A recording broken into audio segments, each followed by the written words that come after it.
nature, police work can put officers in the middle of highly charged situations that sometimes run the risk of escalating into violence. Now, one department is looking to better train its officers to keep such confrontations from getting out of control.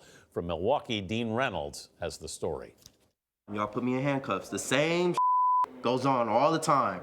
All the time. This is what police trainees in Milwaukee practice as they prepare for what could be the fight of their lives. So at the end, it turned out he was a victim? Correct. Can you cuff the victim? Yes. Okay, and why?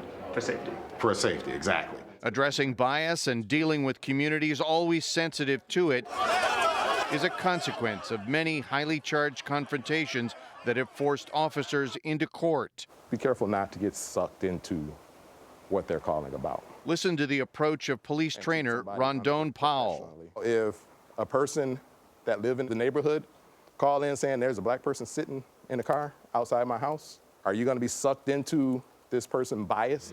Yes, ma'am. Black people can live in communities where predominantly white people live.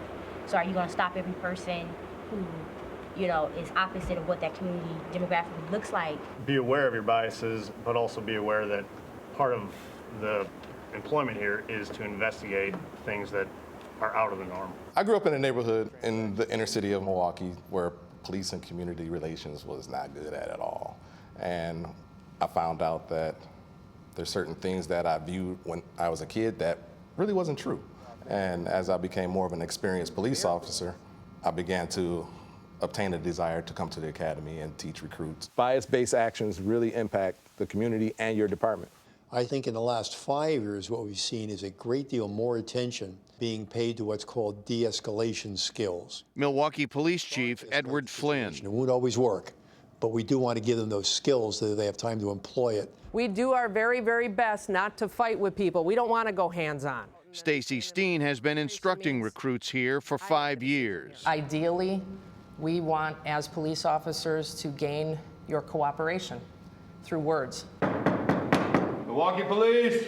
These recruits have to pass state tests covering more than 1,000 hours of training.